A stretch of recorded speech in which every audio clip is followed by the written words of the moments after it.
It's roughly 20,000 years ago, and the person you love has chosen someone else. There is no phone to check, no sad playlist, no dating app where you can dramatically announce that you are working on yourself. And unfortunately, your entire social circle may consist of a few dozen people living around the same fire.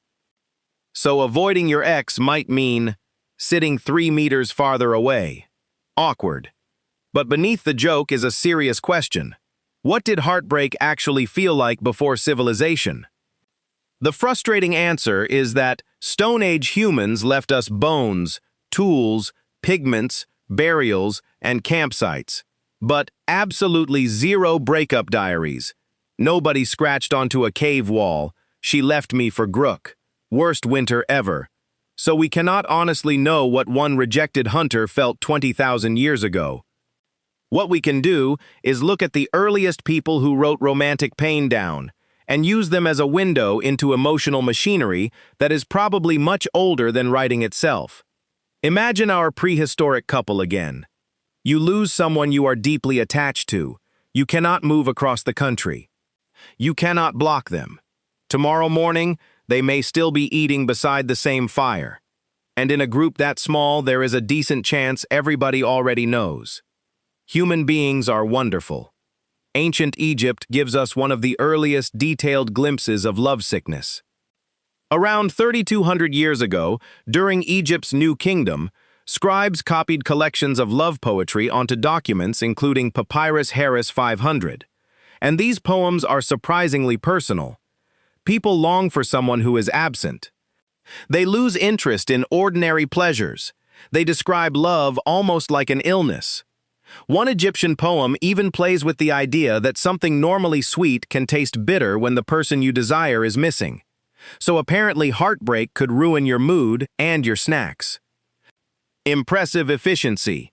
The important thing is that Egyptian love poetry does not treat romance like some tiny decorative part of life.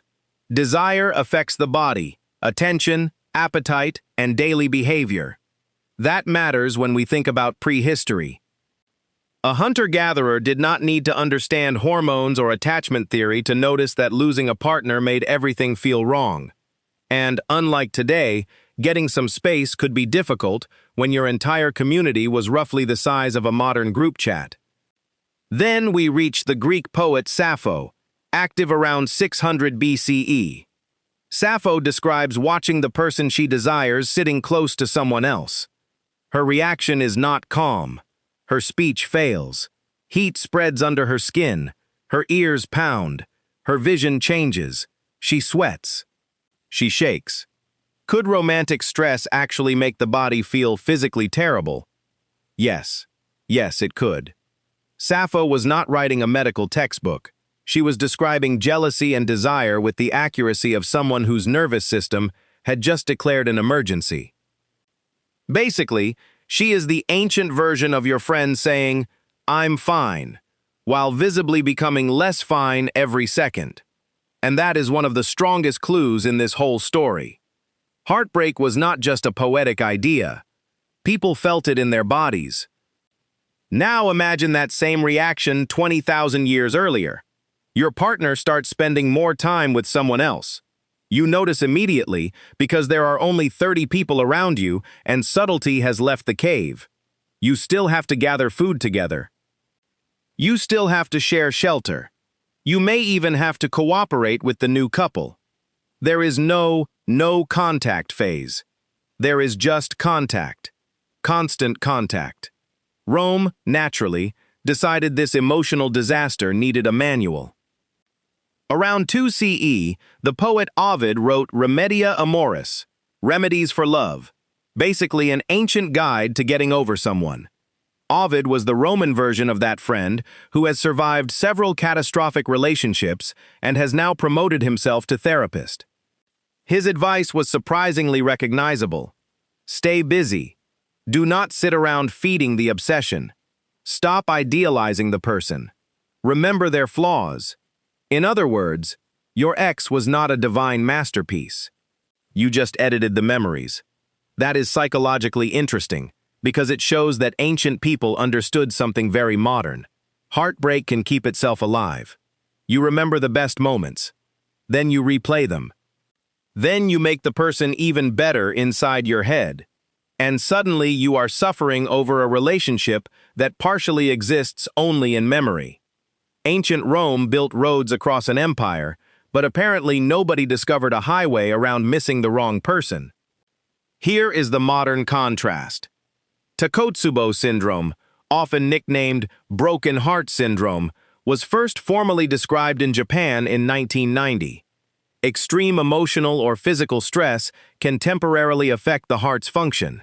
That does not mean every breakup damages your heart. But it does mean the connection between emotional stress and the body is not just poetic drama. So what did heartbreak feel like before civilization? We cannot reconstruct a Stone Age breakup word for word.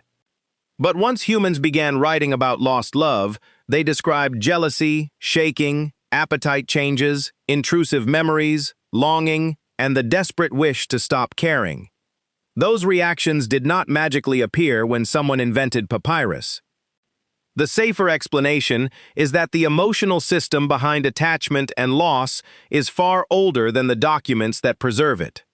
Civilization changed our houses, our clothes, our technology, and eventually gave us the ability to block someone at 2:13 in the morning. It did not invent the terrible moment when the person you want stops wanting you back. So if heartbreak ever makes you stare at your phone searching for an answer, remember, one of your ancestors probably stared into a fire doing the same thing. They just had worse lighting.